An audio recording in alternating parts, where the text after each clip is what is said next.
세상에 탕탕 탕하는 소리가 들렸어요. 아내에겐 최악의 악몽이었죠. 살인범이 집 안으로 슬며시 들어왔습니다.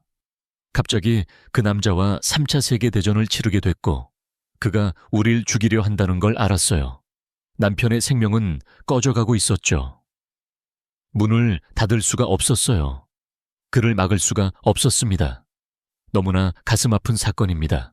노련한 형사조차 무너뜨릴 만큼 가슴 아픈 사건이었습니다. 그녀의 행동이 얼마나 많은 사람에게 상처를 줬는지 똑똑히 봤습니다. 정말 슬픈 일이죠. 하지만 혼돈 속의 모든 것을 풀어낼 단 하나의 단서가 숨어 있었습니다. 그러더니 그가 말했죠. 바로 이 여자입니다. 형사는 살인범에게 단 한 가지를 물었습니다. 론스토벌 살해 사건과 관련이 있습니까?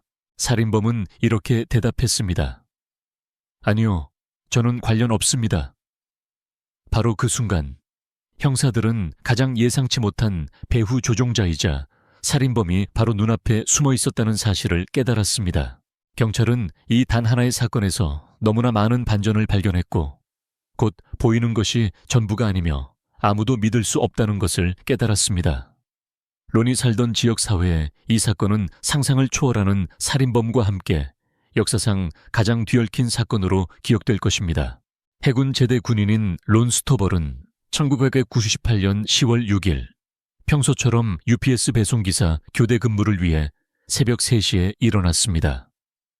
그리고 늘 그랬듯이 그가 준비하는 동안 아내 안젤리카 스토벌은 그가 가져갈 점심을 준비했습니다. 하지만 그날 아침 플로리다주 파나마시티의 집 현관문을 나서는 순간 그들의 삶은 영원히 바뀌고 말았습니다. 론이 밖으로 나서는 순간 큰 소음이 주위에 울려 퍼졌습니다. 불꽃놀이 같기도 하고 그냥 큰 폭발음 같은 쾅 소리가 들렸어요. 몇 초 만에 피를 심하게 흘리는 론이 집으로 뛰어들어와 문을 쾅 닫고 지탱하기 위해 문에 기댔습니다. 밖에 총격범은 문을 향해 총을 쐈습니다. 빗발치는 총알이 론의 몸을 관통했습니다. 이 소리를 듣고 안젤리카는 부엌에서 현관으로 급히 달려갔습니다.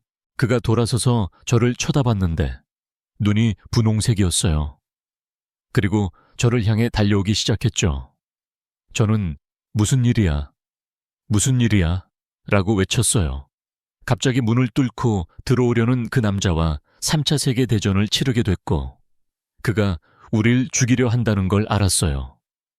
론은 바닥에 쓰러졌고 안젤리카가 공격자와 씨름하는 동안 그는 억지로 들어오려고 했습니다. 이제 부엌에 있는 론이 보였어요. 그가 누워 있었고 저는 그냥 오 이런 했죠. 그가 문을 쾅쾅 두드렸고 저는 문을 닫으려고 애썼지만 닫히질 않았어요. 닫을 수가 없었어요. 결국 무릎을 꿇었죠. 공격자는 문틈으로 손을 집어넣는데 성공했고 그녀는 총을 잡았습니다. 그는 다른 손으로 문을 열었고 그녀는 은색 총구와 마주하게 되었습니다. 그녀를 향해 총이 발사되었지만 빗나갔습니다. 문을 닫을 수가 없었어요. 그를 막을 수가 없었어요. 저는 그냥 일어나서 달렸습니다. 피투성이가 된 남편을 바닥에 남겨두고 안젤리카는 침실에 있는 어린 아들을 구하기 위해 달렸습니다. 그녀는 아들을 가슴에 꼭 껴안고 거친 숨을 몰아쉬며 귀를 기울였습니다. 침실까지 쫓아와 자신들을 죽일 거라 생각했지만 살인범은 오지 않았습니다. 그는 남편 론을 죽이러 온 것이었고 그 후 떠났습니다. 이것은 단순한 무작위 살인이 아니었습니다. 계획된 암살이었죠. 하지만 그 전에 그는 이 사건의 가장 큰 단서가 될 끔찍한 말을 남겼습니다. 이건 그녀를 위한 거야. 제가 도착했을 땐 이미 현장은 꽤 엉망이었습니다. 범죄 현장에 들어가서 주변을 둘러보고 초기 조사를 했습니다. 우리가 도착하기 전에 일어난 사건의 대부분은 복도, 현관, 그리고 부엌에서 발생한 것으로 보였습니다. 부엌이 주요 범죄 현장이었고 피해자는 여전히 부엌 바닥에 누워 있었습니다. 피가 흥건했고 집안 곳곳에 많은 증거가 흩어져 있었습니다. 수사관들이 집에 들어섰을 때 그들은 살인범이 아직 안에 있을지도 모른다고 의심했습니다. 하지만 수색 결과 히스테리를 부리는 안젤리카와 그녀의 아이들만 발견되었습니다. 안젤리카가 가족과 론을 구하기 위해 벌인 사투의 흔적이 그들의 작은 집에 역력했습니다. 모든 것이 엉망이었습니다. 바닥에는 론의 피로 찍힌 발자국도 있었지만 그것은 그의 것이 아니었습니다. 살인범의 것이었죠. 바닥에 피 묻은 발자국이 좀 있었어요. 그 발자국 일부에는 H라는 글자처럼 보이는 것이 있었죠. 두 개의 H가 밑창에 나란히 붙어 있는 모양이었습니다. 강도 사건처럼 보였는데 론과 안젤리카의 동네에서는 낯선 일이 아니었습니다. 하지만 강도 사건이었다면 살인범은 론에게 총알 세례를 퍼부은 뒤 그냥 떠나지 않았을 것입니다. 그는 귀중품을 훔치러 집에 들어온 것이 아니었습니다. 그는 집안의 가구나 소지품에 손 하나 대지 않았습니다. 그에게는 임무가 있었던 것 같았고 그것을 완수한 뒤 떠난 것으로 보였습니다. 조사 과정에서 안젤리카는 살인범을 갈색 눈과 갈색 머리 그리고 아마도 콧수염이 있는 백인 남성으로 묘사했습니다. 하지만 경찰의 흥미를 끈 것은 론에게 남긴 그의 마지막 말이었습니다. 그리고 머리에 산탄총을 맞았죠. 이것은 과잉 살해였습니다. 범인은 시신 위에 서서 치명타를 가했습니다. 이런 유형의 범죄 현장을 보면 즉시 피해자에게 어떤 원한이나 감정적인 증오를 품은 사람을 찾게 됩니다. 누가 그랬을 것 같냐는 질문에 안젤리카는 론의 전처인 티나 트렉슬러를 지목했습니다. 두 사람은 1989년에 만나 딸을 낳았지만 6년 후 이혼하고 공동 양육권을 가졌습니다. 그러다 1996년 안젤리카와 론의 인연이 시작되었습니다. 그녀 역시 론처럼 이전 관계에서 낳은 아이가 있었습니다. 그는 저를 본 순간부터 사랑에 빠졌다고 말했어요. 첫 데이트 날 밤 저를 해변으로 데려가 담요를 깔고 마빈 게이의 노래를 들으며 이탈리아 음식을 먹었죠. 아주 로맨틱했어요. 안젤리카와 론은 1997년에 결혼하기로 결정했고 8년에 딸을 낳았습니다. 그 후 론은 티나와의 이전 결혼에서 낳은 딸의 완전한 양육권을 신청했습니다. 이것으로 그의 가족은 완성될 수 있었겠지만 티나에게 딸을 보내는 것은 그녀의 유일한 가족과 멀어지는 것과 같았습니다. 경찰은 티나 트렉슬러를 조사에 불렀고 상황은 순탄치 않을 것 같았습니다. 티나와 마주 앉았을 때 가장 놀라웠던 것 중 하나는 그녀에게서 어떤 후회나 감정적인 동요도 찾아볼 수 없었다는 점입니다. 심지어 그가 죽었다는 사실에 대해 전혀 걱정하는 기색이 없었어요. 조사 중에 티나는 론과 안젤리카와의 관계가 원만하고 우호적이었다고 말했지만 이는 안젤리카의 말과는 정반대였습니다. 론과 티나는 법정에서 양육권 다툼을 벌이고 있었는데 이 또한 다른 이야기를 들려주었습니다. 우리는 두 사람 사이에 많은 적대감이 있었다는 것을 알았지만 티나는 조사에서 그들의 관계가 원만하고 우호적이었다고 묘사했습니다. 이것은 수사관들에게 위험 신호입니다. 그녀가 이미 거짓말의 징후를 보이고 있었기 때문이죠. 그것은 명백하고 이상적이었습니다. 그녀는 론 스토버를 살해할 남자를 고용했을 법한 인물의 프로필에 완벽하게 부합했습니다. 하지만 그때 난관에 부딪혔습니다. 티나에게는 알리바이가 있었습니다. 그녀는 살인사건 당시 부모님 댁 침대에 있었다고 경찰에 진술했습니다. 그녀는 살인사건 전날 밤 지역 식당에서 바텐더로 일했다고 말했습니다. 그녀는 11시에서 자정 사이에 퇴근했습니다. 집에 가서 어머니와 함께 TV를 봤다고 했죠. 그 후 잠자리에 들었고 살인사건이 일어난 시각에는 집에서 잠들어 있었다고 합니다. 바로 그 순간 형사들이 사건의 막바지에 다다랐을 때 반전이 일어났습니다. 티나 어머니의 변호사들이 방으로 들이닥쳐 조사를 중단시켰습니다. 형사들에게는 또 다른 막다른 길처럼 보였습니다. 이제 경찰은 그녀의 이야기를 더 깊이 파고들 수밖에 없었습니다. 그들은 흔적을 따라가 티나가 실제로 10월 5일 밤에 일했으며 11시 30분에서 자정 사이에 퇴근했다는 사실을 발견했습니다. 하지만 그 후에는 무슨 일이 있었을까요? 미스터리를 풀기 위해 그들은 프리실라 앤 트렉슬러에게 눈을 돌렸습니다. 티나의 어머니로 간단히 앤으로 알려진 그녀는 티나가 힘든 이혼 과정을 겪는 동안 지칠 줄 모르고 도와준 할머니 같은 인물이었습니다. 아주 현실적이고 좋은 부인이라는 인상을 주었죠. 그녀는 티나가 자신과 함께 집에서 TV를 봤다고 확인해 주었고 주저 없이 티나의 알리바이를 확증하여 론이 살해된 날 밤 티나가 부모님 댁에 있었다는 주장을 뒷받침했습니다. 하지만 경찰은 확신하지 못했습니다. 그들은 더 깊이 파고들어 티나의 금융 기록을 샅샅이 뒤졌고 그녀가 누군가에게 더러운 일을 시키기 위해 돈을 지불했을지 모를 어떤 흔적이라도 찾으려 했습니다. 그러나 아무것도 발견하지 못했습니다. 비밀스러운 거래도 숨겨진 지불도 청부 살인업자로 이어지는 어떤 흔적도 없었습니다. 티나는 여전히 주요 용의자였습니다. 하지만 퍼즐이 맞춰지지 않았습니다. 동기는 명백했지만 증거는 손가락 사이로 빠져나가는 모래와 같았습니다. 좌절감이 커지면서 형사들은 명백한 것 이상을 생각해야 한다는 것을 알았습니다. 만약 티나가 배후에 있지만 직접 방아쇠를 당기지 않았다면 누가 그랬을까요? 그때 그들의 초점이 옮겨졌습니다. 티나에게는 이미 론과 충돌한 적이 있는 남자친구 에이드리언 해리스가 있었습니다. 티나를 맹렬히 보호하고 론이 그녀를 대하는 방식에 분노했던 그는 그들의 싸움은 악명이 높았고 적대감으로 들끓었습니다. 에이드리언이 직접 나섰을 수도 있을까요? 동기와 분노를 가슴에 품고 있던 남자. 완벽한 공범 혹은 론의 죽음을 꾸민 진정한 주모자일까요? 이 새로운 가능성이 드러나면서 수사실의 공기는 무거워졌습니다.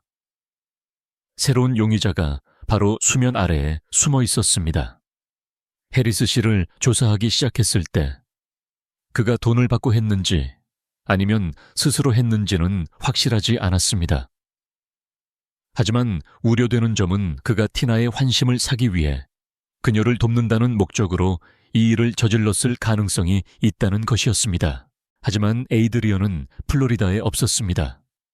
그는 멀리 떨어진 메릴랜드주 볼티모어 근처에서 룸메이트와 함께 살고 있었습니다. 표면적으로는 불가능해 보였지만 어딘가 석연치 않은 점이 있었습니다. 긴장감, 빠진 조각이 있었죠. 거리에도 불구하고 형사들은 에이드리언이 말하는 것보다 더 많은 것을 알고 있다는 느낌을 떨칠 수 없었습니다. 그래서 의심이 커지면서 그들은 사건을 해결할지도 모를 단서를 쫓아 북쪽 볼티모어로 향했습니다. 마침내 에이드리언을 만났을 때 그는 매우 느긋하고 편안해 보이는 사람이었습니다. 그는 이 모든 상황에 대해 두려워하거나 불안해하지 않았고 확실한 알리바이가 있었습니다. 그의 알리바이는 확인되었습니다. 그는 살인사건이 있던 날 아침 7시 30분에 볼티모어에서 출근 기록을 남겼는데 이는 새벽 3시에 플로리다에서 론을 살해해야 하는 것을 불가능하게 만들었습니다. 몇 개 줄을 건너 파나마시티까지 가서 살인을 저지르고 다시 집으로 돌아올 시간이 충분하지 않았습니다. 하지만 에이드리언을 신문하면서 또 다른 인물이 서서히 드러났습니다. 그의 룸메이트인 가이 미켄발은 계속 배경에 머물러 있었지만 그때 무언가 딱 들어맞았습니다. 가이의 외모는 안젤리카가 경찰에 제공한 인상착의와 아주 작은 디테일까지 일치했습니다. 갑자기 형사들의 관심이 바뀌었고 그들은 내내 엉뚱한 사람을 보고 있었던 것입니다. 가이의 존재는 행운의 일치였을까요? 경찰이 에이드리언의 룸메이트와 이야기하러 갔을 때 그들은 안젤리카가 법집행기관에 제공한 살인범의 인상착의와 그 룸메이트가 꽤 잘 들어맞는다는 것을 발견했습니다. 경찰은 가이의 사진을 찍어 플로리다로 돌아와 안젤리카와 함께 사진 대조를 실시했습니다.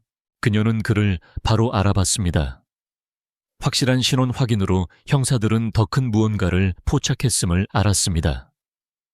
의심이 커지면서 그들은 론의 살인과 관련될 수 있는 어떤 것이든 밝혀내기 위해 볼티모어에 있는 에이드리언과 가이의 아파트를 수색할 영장을 발부받았습니다.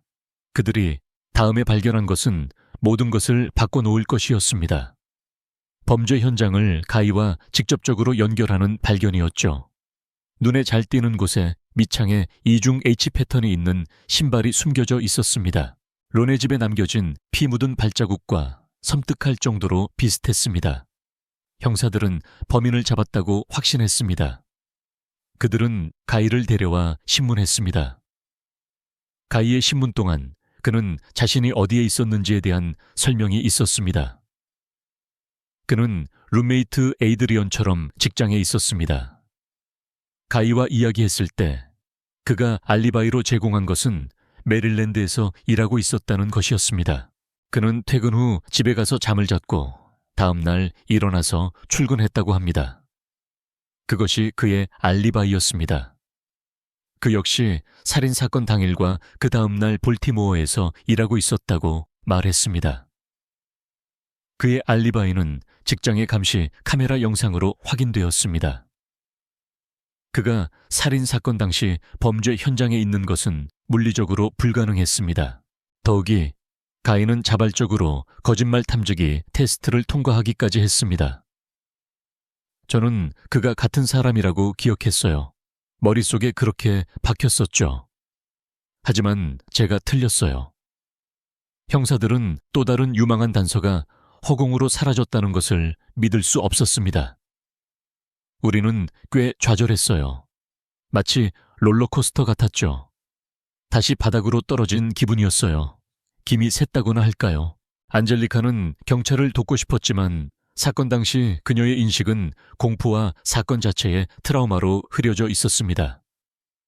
이 시점에서 그들에게는 단서가 없었습니다. 부검 보고서가 나왔고 론을 살해하는데 2가지 다른 무기, 즉 357구경 권총과 산탄총이 사용되었음이 확인되었습니다. 이것들은 근접 사격이었고 그래서 우리는 이것이 개인적인 원한에 의한 것임을 알았습니다. 그리고 산탄총 탄피가 가장 중요했습니다. 그것은 독특한 총알이었습니다. 우리는 식별할 수 있을 겁니다. 그래서 그건 우리에게 유리한 점이었죠. 이 정보가 당장 도움이 되지는 않았지만 형사들은 총기 세부 정보를 다른 경찰서와 공유하고 소유자를 찾기를 바랐습니다. 빠르게 진행되던 사건은 종결될 것처럼 보였지만 이제 단서 하나 없이 몇 주가 흘렀습니다. 모든 단서는 막다른 길에 다다랐지만 놀라운 우연이 사건을 활짝 열어젖힐 것이었습니다. 론과 안젤리카의 동네에서 멀지 않은 곳에서 강도 침입 사건이 발생했습니다. 파나마 시티비치 경찰서에서 권총 2자루와 단총신 산탄총을 소지한 용의자를 체포한 후 연락이 왔는데 이는 론의 부검 보고서와 관련하여 큰 의미가 있었습니다. 첫 번째 추측은 결국 론이 목숨을 잃은 것이 강도 사건이었는지 여부였습니다.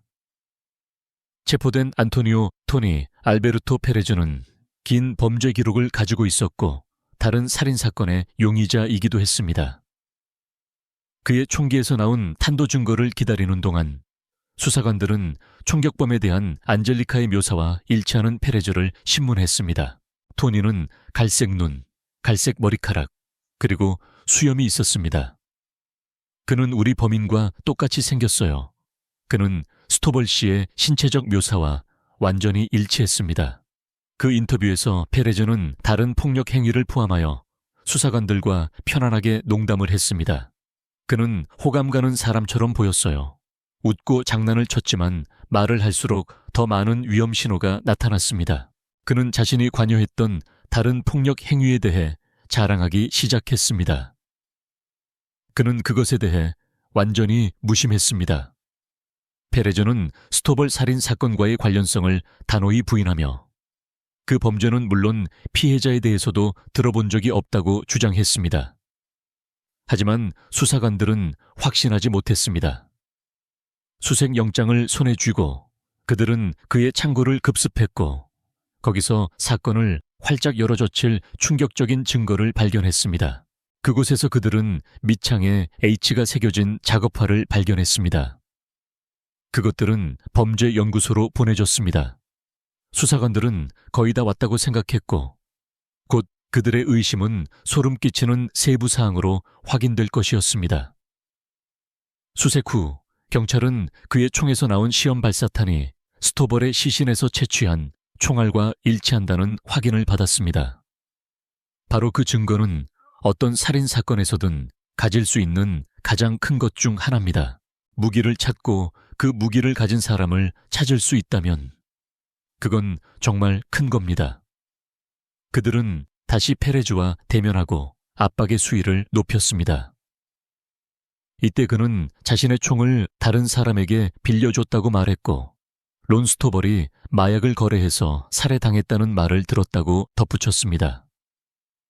하지만 경찰은 수사를 통해 론이 마약을 거래하지 않았다는 것을 알고 있었습니다. 페레즈가 지목한 사람들도 용의선상에서 제외되었습니다. 사람들은 때때로 신문을 받을 때, 특히 경찰이 증거를 가지고 있을 때 이야기를 지어내곤 합니다. 페레즈가 바로 그랬죠. 경찰이 파악한 바로는 그것은 토니 페레즈가 완전히 꾸며낸 이야기였습니다. 수사관들은 페레즈가 어떤 비밀을 지키고 있는지 그리고 왜 그가 론 스토버를 죽였을지 알아낼 수 없었습니다. 우리는 여전히 토니가 어떻게 론의 삶에 들어오게 되었는지를 밝히기 위해 애쓰고 있었습니다. 그때 그들은 그의 휴대폰 기록을 살펴봤는데 그가 지역 미용실 주인인 킴벌리 밀러와 연인 관계였다는 것을 나타냈습니다. 그녀는 느긋하고 걱정 없는 여성이었습니다. 자신만의 게임을 하고 있는 사람처럼 보였죠. 밀러는 경찰에게 페레즈가 미용실에서 청소와 손님 머리 감기기 등 잡다한 일을 하곤 했다고 말했습니다. 하지만 사건의 내용을 듣자 그녀는 간접적으로 론을 알고 있다고 알렸습니다. 그녀는 또한 고객 한 명이 최근에 사위가 살해당했다며 예약을 취소해서 론의 살인 사건에 대해 알고 있다고 언급했습니다. 그 고객은 앤 트렉슬러였는데 그녀는 바로 론의 전처인 티나의 어머니였습니다. 이것은 완전히 원점으로 돌아온 셈이었습니다. 이제 그들은 가장 예상치 못한 용의자를 확보했습니다. 이 사건과 새로운 연결고리가 만들어지고 있었습니다. 수사관들은 항상 그 밑에 더 깊고 개인적인 무언가가 있다고 느꼈습니다. 페레즈가 핵심 조각이었죠. 그들은 거미줄을 볼 수 있었지만 이제 거미에게 가까워진 걸까요? 앤은 킴벌리에게 자신의 삶의 고충을 털어놓았습니다. 그녀는 딸이 전 남편과 양육권 다툼을 겪는 문제에 대해 이야기하며 속상해했다고 말했습니다. 손주를 잃을까봐 두려워하고 있었죠. 그녀는 또한 트렉슬러 부부가 틴에게 법적 지원을 제공하기 위해 두 번째 집을 담보로 잡아야 했다고 털어놓았습니다. 킴 밀러와 이야기했을 때 우리는 그녀가 티나의 전처를 만난 적이 있는지 물었고 그녀는 몇 차례 만난 적이 있다고 했습니다. 하지만 티나의 어머니인 앤은 단골 고객으로 정기적으로 방문했습니다. 그녀는 전혀 용의선상에 없었습니다. 경찰은 그녀가 티나의 어머니이자 알리바이 제공자라는 사실만 알고 있었죠. 앤 트렉슬러가 조사를 위해 소환되었습니다. 52세의 우아한 이 여성은 그들 앞에 앉아 자신은 아무 관련이 없다고 말한 뒤 곧바로 변호사를 선임했습니다. 그녀는 일단 풀려났지만 머지않아 같은 취조실 의자에 다시 앉게 될 운명이었습니다. 경찰은 페레즈의 신발이 현장의 것과 일치한다는 것을 알아냈고 그와 다시 인터뷰를 했습니다. 우리는 토니의 부츠가 현장에서 발견된 신발 자국과 일치한다는 확인을 받았습니다. 또한 토니는 사용된 총기를 소지하고 있었습니다. 이제 그의 개인 소지품이 그를 범죄 현장에 있었음을 입증하지만 그 시점에서 우리는 범인을 잡았다고 확신했습니다. 자백이 그들을 기다리고 있었습니다. 페레즈는 사건의 흐름을 완전히 바꿀 무언가를 말하려 했습니다. 그는 론을 죽였다고 자백했습니다. 그의 말 그대로 알았어요. 제가 했어요. 였습니다. 하지만 그가 그들에게 말한 내용은 그들을 충격과 깊은 심연에 도달한 안도감으로 씻어냈습니다. 그는 미용실에서 앤을 만났고 그녀는 론에 대해 불평했으며 두 사람은 토니가 론을 죽이는 대가로 약 1만 달러를 받기로 합의했다고 했습니다. 토니 페레즈가 자백한 후 그는 1998년 11월 10일에 1급 살인 혐의로 신속하게 기소되었습니다. 하지만 수사팀에게 이것은 시작에 불과했습니다. 그들은 페레즈가 단독으로 행동하지 않았다고 의심했지만 구체적인 단서는 없었고 할머니 같은 인상을 가진 앤 트렉슬러를 지목할 만한 것은 더더욱 없었습니다. 하지만 그들의 직감은 훨씬 더 어두운 무언가가 작용하고 있다고 말해 주었습니다. 전화 기록은 페레즈와 앤 사이에 직접적인 연결고리를 제공하지 않았고 단지 두 사람 모두 제3자인 킴벌리 밀러와 접촉했다는 것만 보여주었습니다. 연결고리의 거미줄은 복잡했고 그들이 막 더 깊이 파고들기 시작했을 때 페레즈의 재판 날짜가 다가와 그들을 시간과의 싸움으로 몰아넣었습니다. 사건 전체가 법정으로 넘어갔을 때 그것은 감정적인 증언으로 시작되었습니다. 안젤리카가 법정에서 한 말은 그녀의 고통과 사랑을 요약한 것이었습니다. 1998년 10월 6일 이른 아침, 론이 당신을 깨웠나요? 네. 대략 몇 시였는지 기억하나요? 새벽 3시쯤이요. 무슨 일로 깨웠나요? 도시락통을 못 찾아서요. 한 남자가 총을 들고 모퉁이에서 나타나 저에게 총을 쏘기 시작했어요.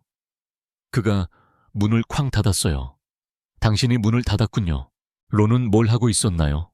바닥에 누워 있었어요. 그냥 앉아서 저를 쳐다보고 있었죠. 작은 아기처럼 누워서요. 총을 든 남자를 다시 봤나요? 네. 그가 문을 밀기 시작했고 저는 무릎을 꿇고 문을 닫으려고 애썼어요. 문을 닫으려고 애썼군요. 네. 그게 문으로 들어오려는 남자에게 효과가 있었나요? 네. 그가 총을 돌려 저를 똑바로 겨누고 쐈어요. 총알에 맞았나요? 그걸 받고 저는 쓰러진 줄 알았어요. 총열을 똑바로 내려다 봤거든요. 법정은 론의 죽음을 원했던 사람들로 가득 차 안젤리카의 감동적인 진술을 듣고 있었습니다. 하지만 이 사람들은 누구였을까요? 이 법정에서 드라마가 터져나와 안젤리카의 아름다운 사랑 이야기에 진짜 악당들이 드러날 준비가 되어 있었습니다. 다음은 토니 페레즈가 증언할 차례였습니다. 하지만 그가 증언대에 서기도 전에 수사관들은 그에게 무엇이 걸려 있는지 거듭 상기시켰습니다. 그를 기다리는 것은 약물 주사형이었습니다. 페레즈에게서 무언가 변화가 일어났고 마침내 그가 입을 열었을 때 그의 말은 법정 전체에 충격파를 던졌습니다. 안토니오 페레즈가 증언대에 섰고 그는 자신의 목숨을 구하기 위해 다른 말들 중에서도 이렇게 말했습니다. 이건 의역입니다만 이봐요. 날 죽이지 마세요. 저기 밖에도 죄 있는 사람들이 있어요. 그는 자신의 여자친구인 킴 밀러를 중개인으로 지목했고 앤 트렉슬러를 살해 비용을 지불한 사람으로 지목했습니다. 토니 페레즈는 킴을 연루시키며 폭탄 발언을 했고 이는 수사관들이 기대했던 움직임이었습니다. 킴벌리는 이 계획의 중간책이었고 그녀의 증언이 가장 중요했습니다. 페레즈가 압박에 무너지자 교활하고 미꾸라지 같은 성격으로 알려진 킴벌리에게 초점이 옮겨갔습니다. 킴은 쉽게 궁지에 몰리지 않는 강한 상대였습니다. 수사관들은 진실을 말하는 대가로 관용을 베푸는 플리바겐을 그녀 앞에 내걸었습니다. 하지만 모두가 킴이 예측 불가능하고 규칙을 따르리라 믿을 수 없는 사람이라는 것을 알고 있었습니다. 그래서 마침내 그녀가 법정에 들어섰을 때 긴장감이 공기를 가득 채웠습니다. 모두가 숨을 죽이고 이 위험한 와일드카드가 무엇을 밝힐지 기다렸습니다. 킴 밀러는 모두가 숨죽여 지켜보는 그런 증인 중 한 명이었습니다. 그녀가 이 사건의 열쇠였죠. 앤 트렉슬러가 론 스토버를 없애고 싶다는 말을 한 적이 있나요? 네. 그게 뭐였죠? 그 개자식에게 무슨 일이 생길 거라는 식의 말이었어요. 네. 그가 없는 게 낫겠다고요. 앤 트렉슬러는 세련되고 단정한 외모로 유명했고 우아한 이미지를 유지하기 위해 정기적으로 킴을 방문했습니다. 이 방문 동안 그녀는 킴에게 고민을 털어놓으며 골칫거리 사위론과의 긴장된 관계에 대한 불만을 이야기했습니다. 하지만 앤이 론을 영원히 없애고 싶다는 뉘앙스를 풍기자 킴은 기회를 포착하고 그녀에게 자신의 남자친구 토니 페레주를 소개했습니다. 그 소개는 어둡고 치명적인 연쇄 사건을 촉발하게 됩니다. 토니 페레주와 론 스토벌에 대해 앤 트렉슬러와 더 대화를 나눴나요? 네. 배심원들에게 다음 대화의 내용이 무엇이었는지 말해 주시겠어요? 다음 대화는 론 스토벌을 죽이는 데 드는 가격을 논의하는 것이었습니다. 하지만 다음에 올 것은 훨씬 더 충격적이었습니다. 토니는 앤 트렉슬러에게 론을 죽이는 대신 그가 더 이상 딸 크리스티를 돌볼 수 없을 정도로 심하게 상해를 입히자고 제안했습니다. 토니의 뒤틀린 계획에 따르면 이렇게 하면 길고 지루한 싸움 없이 크리스티가 티나와 앤의 양육권 아래 남게 될 것이었습니다. 그것은 음모를 더욱 어두운 영역으로 밀어넣은 충격적인 제안이었지만 앤에게는 다른 계획이 있었습니다. 그녀는 그 아이디어가 마음에 들지 않았고 그가 죽기를 원했습니다. 어떻게 아시죠? 그녀가 말했어요. 뭐라고 말했나요? 그 아이디어가 마음에 들지 않는다고 했어요. 그를 불구로 만들고 싶지 않다고. 그가 죽기를 원했어요.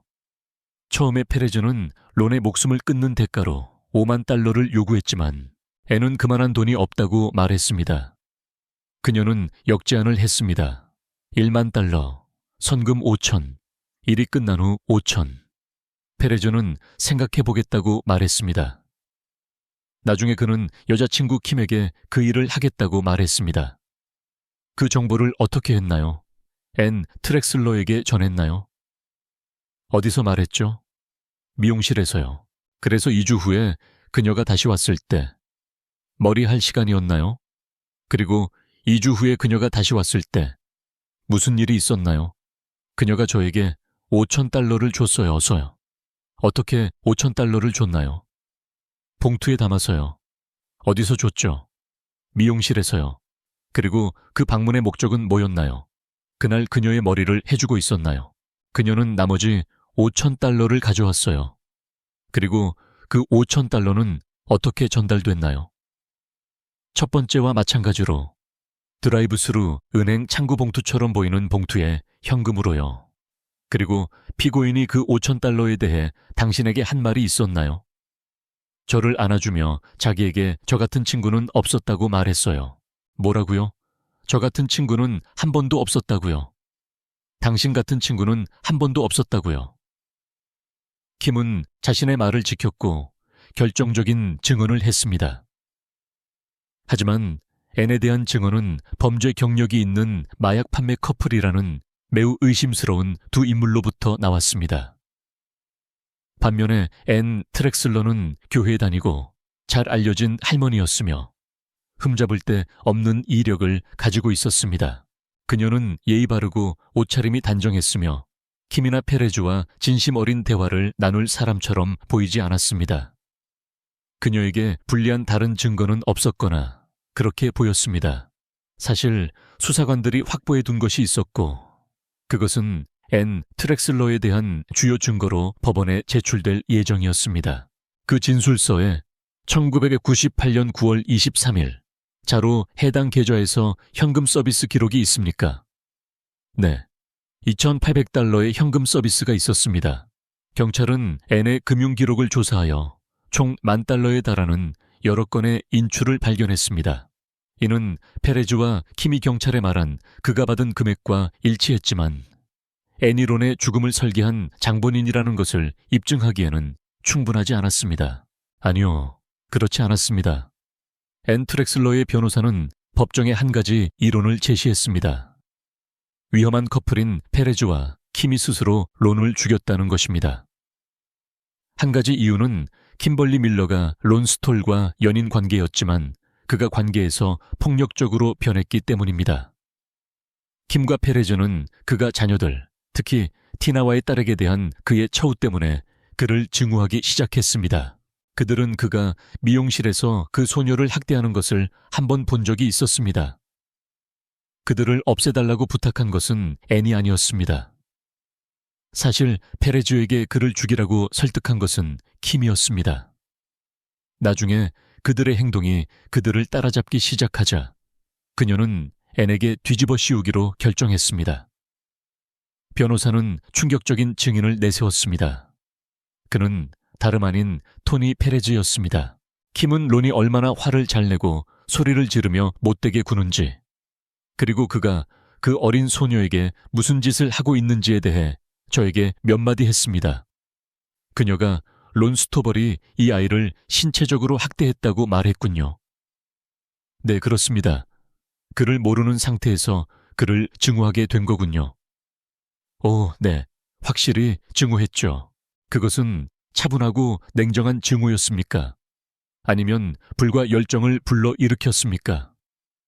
저는 그 남자를 그만큼 증오했기 때문에 죽였습니다. 이 두 개의 총을 알아보시겠습니까, 선생님? 네, 그렇습니다. 어떻게 알아보시겠습니까? 그날 밤 제가 가지고 있던 총 중 몇 자루였습니다. 그 아침에요.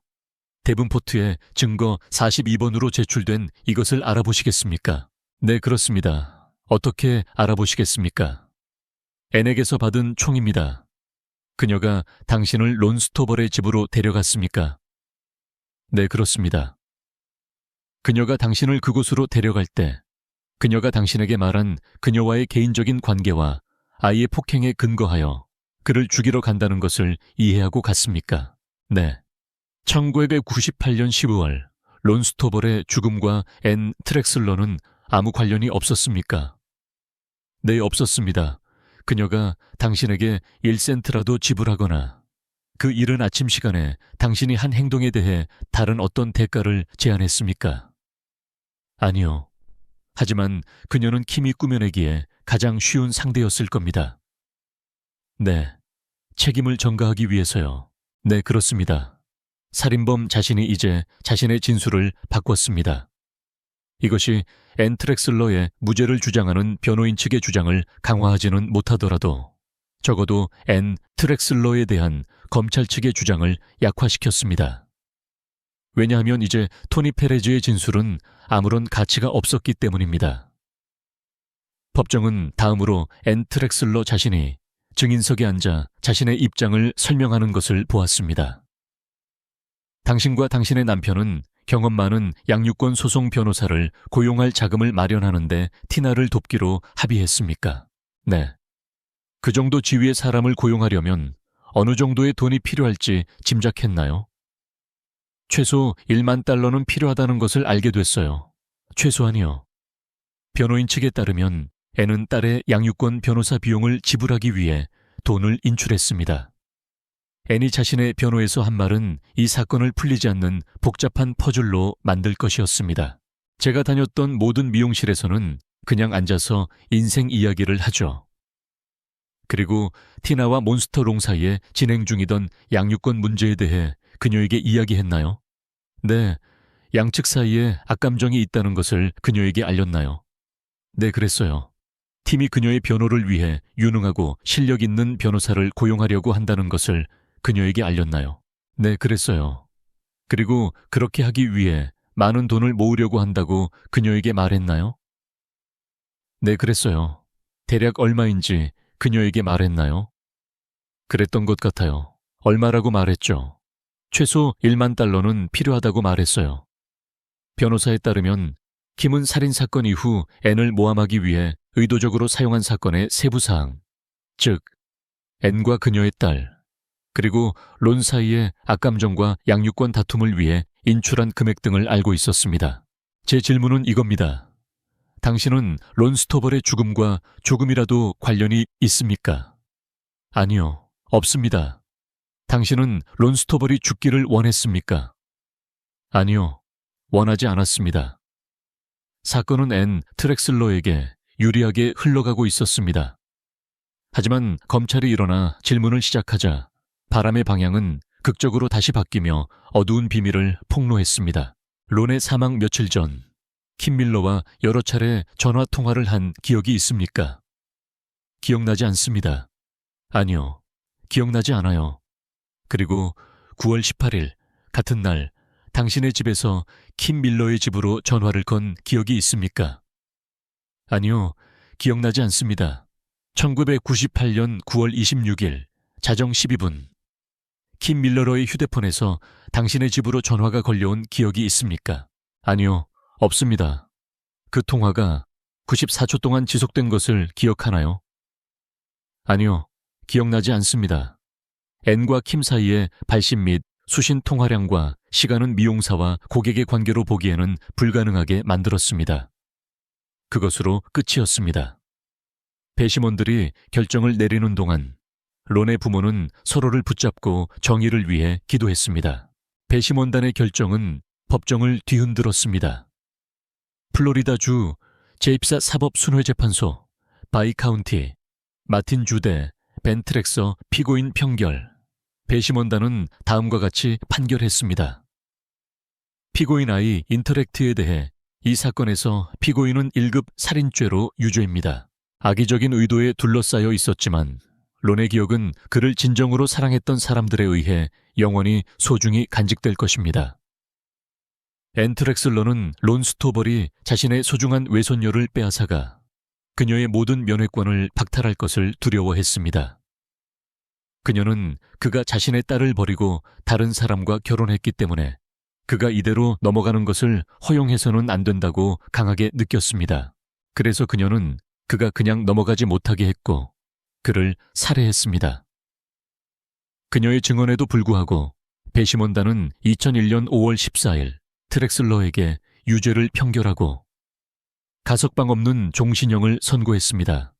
유죄를 인정한 안토니오 페레주 역시 가석방 없는 종신형을 선고받았습니다. 처음에 킴 밀러는 5년의 보호 관찰을 선고받았습니다. 트렉슬러는 플로리다주 오칼라의 로웰 교정기관 부속시설에 수감되어 있습니다. 안토니오 페레주는 2010년 감옥에서 사망했습니다. 킴벌리 밀러는 남자친구 페레주를 잃은 후에도 자신의 방식을 유지했습니다. 그녀는 선고를 기다리는 동안 구금시설에 금지 물품을 소지하거나 반입한 혐의로 기소되었습니다. 또한 이 범죄와 범죄 은닉을 위해 돈을 받은 혐의에 대한 감형으로 7년 6개월을 복역했습니다. 그녀는 현재 2019년과 2020년에 걸친 규제 약물 소지 등 여러 혐의로 보호 관찰을 받고 있습니다. 이야기는 티나가 첫 용의자로 시작되었지만 그녀는 무죄로 밝혀졌습니다. 경찰과의 첫 인터뷰에서 그녀가 말했던 것처럼 말이죠.